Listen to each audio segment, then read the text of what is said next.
Hey everyone, I just got home from seeing Robert, and then I walked in the room and they were cleaning him up, so I had to walk back out. But anyway, they had tossed him and turned him so much, and they had switched him onto his right side. They're trying to switch him back and forth every couple of hours so he doesn't get bed sores and stuff like that. And I got to talk to the nurses, and they said that he was awake while they were doing that, and he had been awake a couple of times today. I didn't get a chance to ask if anybody had been up there to see him today, but anyway, he is basically alert. He knows that people are there. He responds when you talk to him. I got him to open his eyes for a second. He was like really exhausted after they had tossed him and turned him and all of that. And so he was yawning, and I said, Robert, I know it's late and I know you're tired. I said, but at least open your eyes and say hi to me. Let me know that I'm here. And so he did for about a second and then closed them. And I played him some music, some of his favorite songs, and talked to him while I was there. And he sounded to me like he was snoring. He probably was. But anyway, one of the reasons I came on here is because something happened today that concerned me a little bit, but not really a whole lot. I got a call from Adult Protective Services, and she was asking me about his living arrangements and all that, and just different questions, and asked me, has anybody ever forced him to do his panhandling? And I was like, no. Robert did that, because that's what he's always done. I said I met him 14 years ago, which is the truth. And when I met him, he was in a halfway house. And I said prior to that, I said the things that he told me. He lived under a bridge with his dog in Houston, and he has always done dumpster diving, or he'd sit on the corner in Houston and panhandle. That's what Robert did. That's who he is. It's part of him, and I don't think that people really realize that. Anybody that knows Robert from when he came to Granny's House of Hope in Conroe, when Miss Bonnie was still alive, knows that's what he did. I honestly did not even know what panhandling was or what dumpster diving was until I met him and James Dees. I didn't. Call me naive, whatever. I had no idea. They're the ones that were always wanting to go dumpster diving and picking up furniture off the side of the road or whatever else. And you know what? They always ended up with some good stuff. Seriously. And I kind of got accustomed to that. And Robert and I would be driving down the road or something. He'd say, hey, we need to stop over here because I see something that, might be worth picking up. And a lot of the recliners and stuff that I've had in my home, actually, this one that I'm sitting in came from a dumpster. And it was nearly perfect condition when I got it. The one my husband's sitting in the house came from a dumpster. The only thing that didn't work on it was the electrical part. And a good chair. It is comfortable. This one's comfortable. They're not broken. Sorry, lost connection for a second. They're not broken down or anything. You know, I don't know. It's what they like to do. And so anyway, she just asked me a few questions, and she asked me about his family and if he had any, family or children or anything like that. And I said, well, he does. I said, but good luck finding them. And they haven't had anything to do with each other for years, And I said, Robert doesn't really want anything to do with his family, and his family doesn't want anything to do with him. I said, and that's why I've always handled everything for him. I said, I pay all of his bills for him. We pool our money together, actually, and pay our bills. There are bills, we pay them together. The water and the electricity is in his name. It is what it is, and I said, he's not really good on finances, so I'm the one that does it all. And I said, I'm authorized on his account. I'm authorized with the VA. And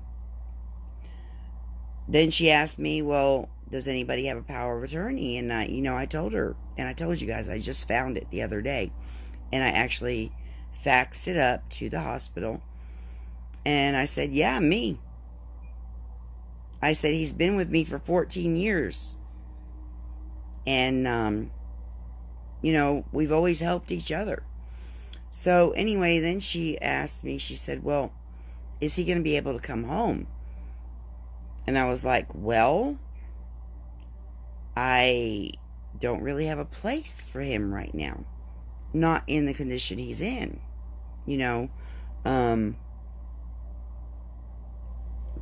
I told her his trailer, it's got a lot of problems. I said, my son's been here fixing it up and everything, getting it cleaned up and all that.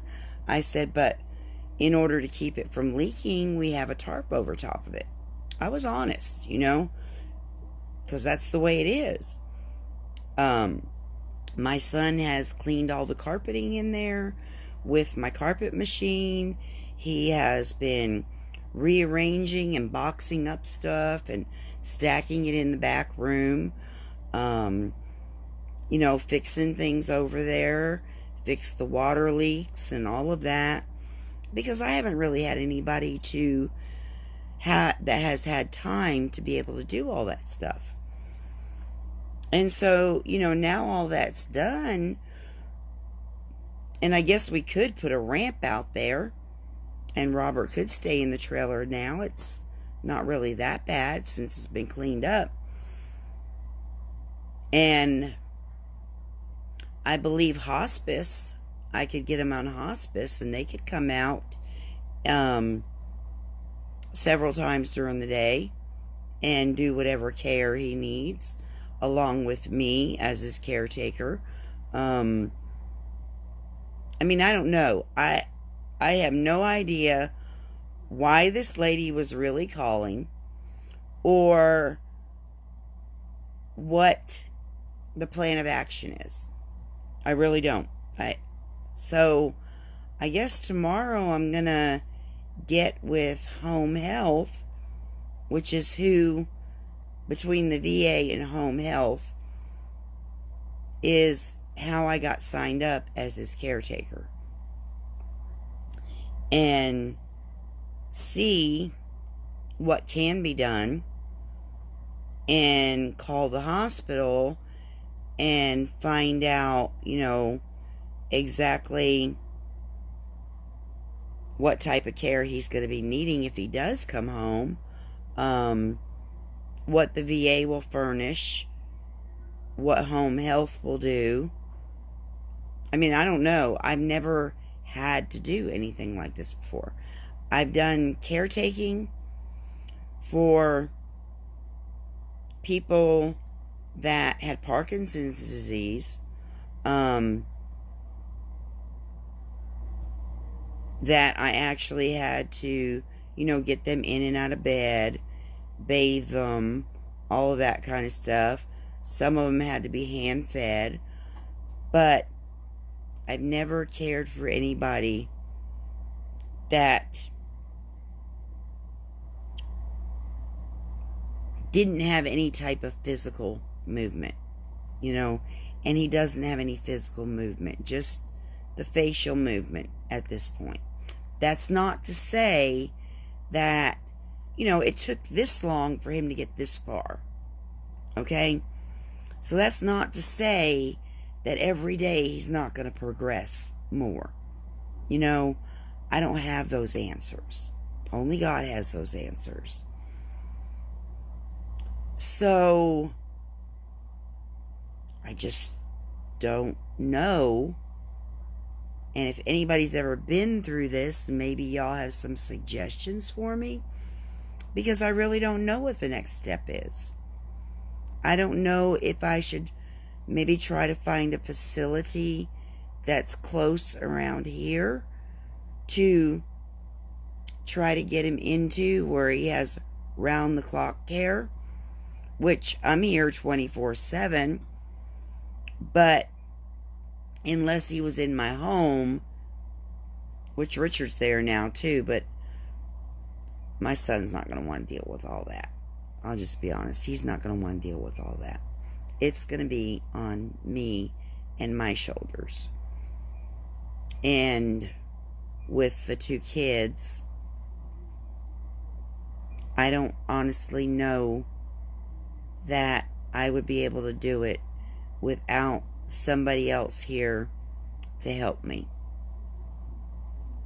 I'll just be honest. I don't know if I would be able to. My sister-in-law has done home health care as well. She might be willing to help me out.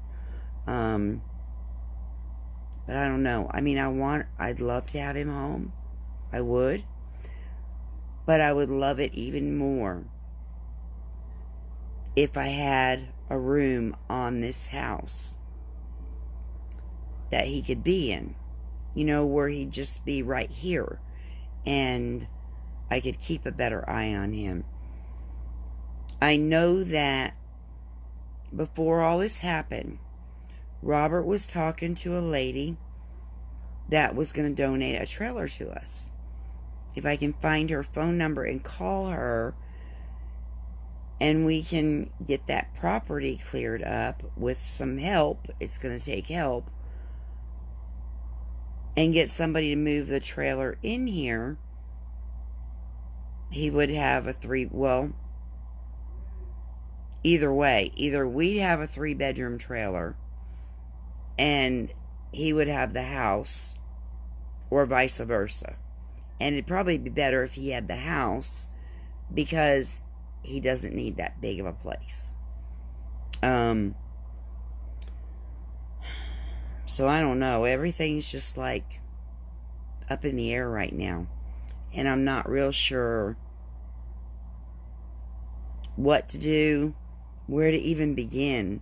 I'm like, I don't know. I just don't know. Honestly, I don't know. So, any of y'all that are watching this, if you have any suggestions, if you've ever known anybody that's been through this, or anything, let me know. And I'm sorry, I know it's late, but I just got home from the hospital. And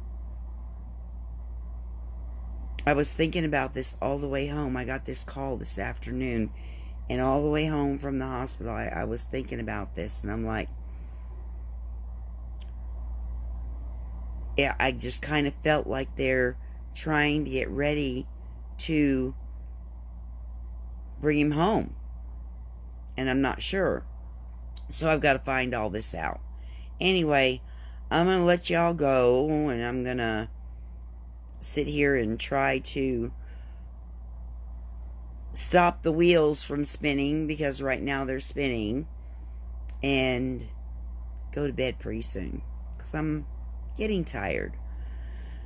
So everyone have a good night, and let me hear what y'all have to say. Love you guys.